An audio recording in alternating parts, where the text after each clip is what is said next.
29:1.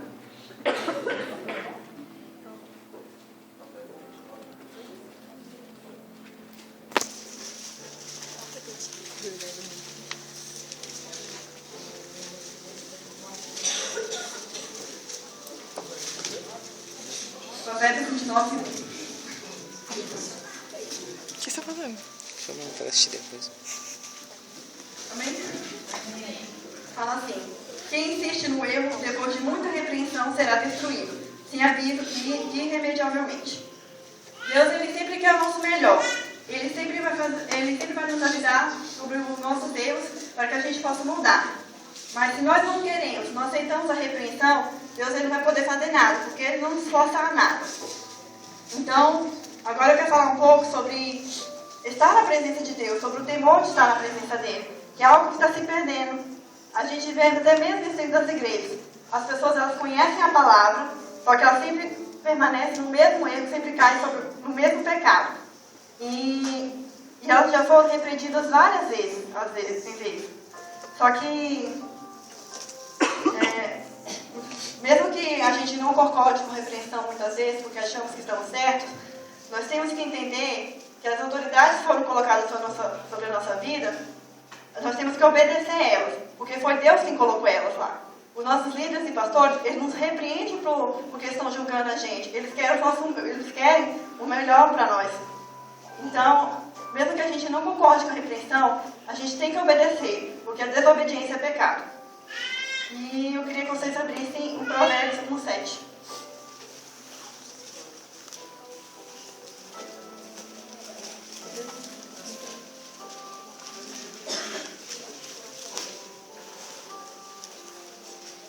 Amém? Fala assim: o temor do Senhor é o princípio do conhecimento, mas os insensatos desprezam sabedoria e disciplina. Como eu falei, o temor pela presença, de estar na presença de Deus, é algo que está se perdendo. As pessoas não se preparam mais para estar lá e nem para entrar na presença de Deus, elas querem entrar de qualquer forma. A Daciana Macrocella, ela falou sobre o tabernáculo, onde Deus habitava. E ela falou também sobre o Santo dos Santos, que para entrar lá dentro, só quem entrava era o sumo sacerdote. E ele tinha que se purificar antes de entrar lá.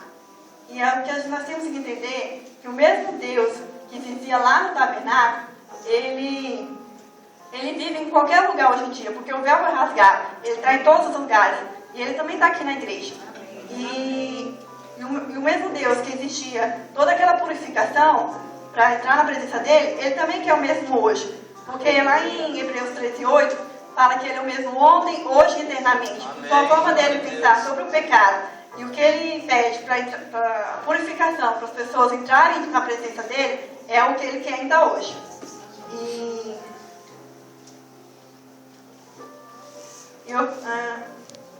Outro exemplo que eu quero dar sobre o temor de estar diante de Deus é a história de Esther. Acho que todo mundo conhece a história de Esther, amém? Naquele tempo de Esther, havia uma lei que só quem podia entrar na presença do rei tinha que ser anunciado ou chamado para entrar lá.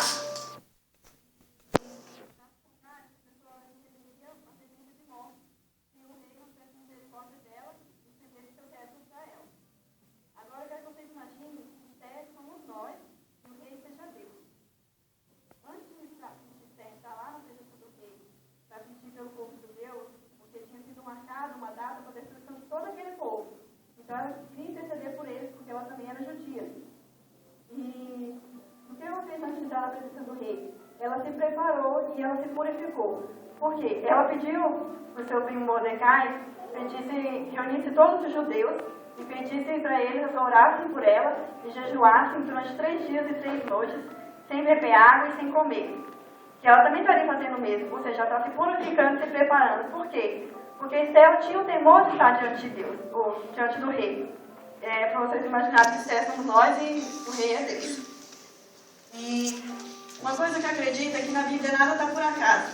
Que Deus ele sempre quer nos ensinar algo através das passagens, através do que está escrito. E eu acredito que Deus quer falar algo através desse acontecimento. Porque Deus ele é poderoso. Ele podia muito bem colocar no coração do rei para chamar Esther à sua presença. Porque fazia dias que ele não chamava ela, então ele podia colocar isso no coração dela, no coração dele, ele chamasse ela e ela clamasse pelo povo, já que Deus queria salvar ele. Mas Deus, ele quer falar algo sobre isso, sobre esses acontecimentos. E eu acredito que uma coisa que ele queria ensinar através disso é o temor de entrar na presença do rei. E se nós somos príncipes e princesas de Deus, ele é o rei. Então nós temos que ter temor de entrar na presença dele. Verdade. E às vezes a gente quer entrar de qualquer jeito, sem uma preparação e sem uma purificação. E às vezes a gente faz isso por não ter o conhecimento. Mas quando nós não temos o conhecimento, Deus, ele tem misericórdia de nós. Ele vai ceder o cetro de justiça dele por nós, de misericórdia.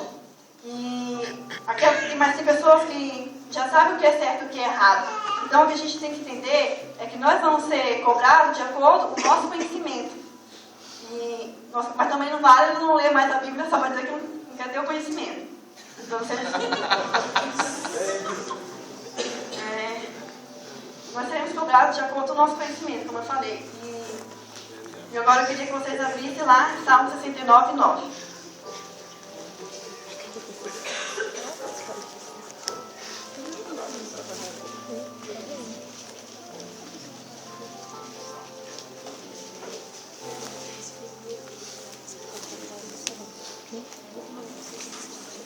Amém?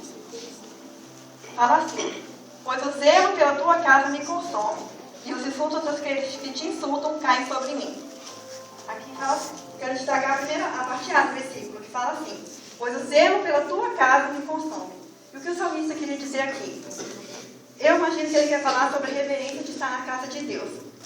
As pessoas, em vez de prestar atenção no que está sendo ministrado aqui, muitas vezes, elas ficam conversando com o irmão do lado, ficam mexendo no celular, ficam alimentando a polpa, ficam...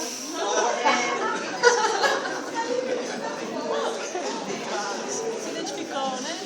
Tem uma coisa que acontece muito, que as pessoas ficam colando chiclete debaixo da cadeira. Isso não é reverência pela casa de Deus. Eu queria que você tentasse imaginar uma pessoa pegando um chiclete, colando na arca da Deus. Ninguém faria isso, porque caía tudo na hora e morta. E é por isso que a gente vive o tempo da graça. Outra coisa são pela reverência pela casa de Deus. Outra coisa são as roupas inadequadas que as pessoas vêm para a igreja muitas vezes. Para resumir essas roupas, que eu acho que todo mundo aqui já sabe o que faz o irmão pecar, o decote, roupa colada e roupa curta. Cada um sabe, todo mundo sabe que o que faz o irmão pecar, então não vou ficar falando. Mas sabem? Agora você fica falando, as pessoas falam assim: mas eu tenho culpa pelo pecado do meu irmão, mas a palavra fala para vigiar, então a gente tem que vigiar. E a palavra fala também: ai daqueles que fazem vigiar um dos meus pequeninos. Se o irmão é fraco, irmão, tem que cuidar.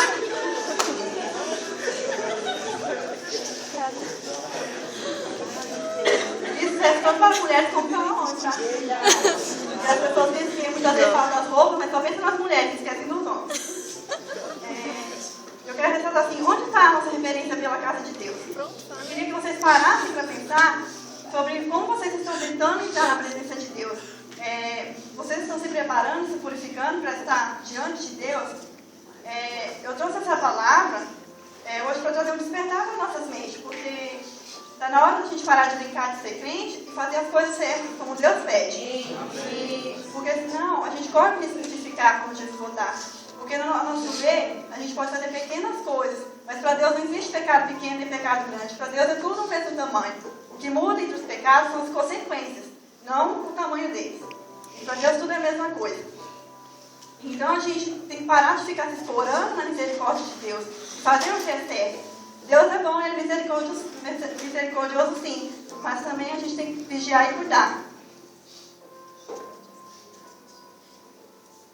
E para entrar na presença de Deus, como eu falei, a gente tem que estar sempre preparado, a gente tem que estar sempre se preparando para entrar diante de Deus e se purificando. Porque quando Jesus voltar, a gente está pronto para entrar na presença do Rei. E também tem a parábola dos 10 virgens, que tem as 5 loucas e as 5 prudentes. E as 5 loucas, elas não levaram o azeite a mais para manter essa botija acesa. E as 5 prudentes levaram. Então, quando a chama dela estava se apagando, ela sempre colocava de novo azeite para que ela continuasse acesa. Então é isso que a gente tem que fazer. Estar sempre buscando mais de Deus para que a gente possa se manter aceso. E também se manter preparado para quando o noivo voltar, a gente possa ir com ele. E ontem o pastor Marcos falou assim no Shabbat, que muitas vezes o evangelho é pregado, só que as pessoas esquecem de falar que Jesus está voltando. E aí as pessoas pegam e esquecem disso e continuam no pecado. Porque elas pensam assim, há anos que eu escuto que Jesus vai voltar, mas uma hora ele vai voltar e a gente tem que estar preparado. E eu sei que a palavra é meio dura, mas ela também é dura para mim. Mas Deus fala que nós temos que pregar a verdade e nós temos que corrigir a nossa vida. Porque quando Jesus voltar, a gente tem que estar pronto. E o que a gente vem a fazer todos os dias é pedir para o Espírito Santo mostrar os nossos erros, mostrar onde é necessário mudança para que a gente possa se purificar. Porque quando ele voltar, a gente vai subir com ele. Pedir para que ele tire tudo que não agrada a ele, que ele possa estar preenchendo a gente com o amor dele e com tudo que é bom e tudo que é puro. Porque tudo que a gente fosse fazer seja para honrar ele e fazer com que o Senhor se alegre através de nossas atitudes. Amém?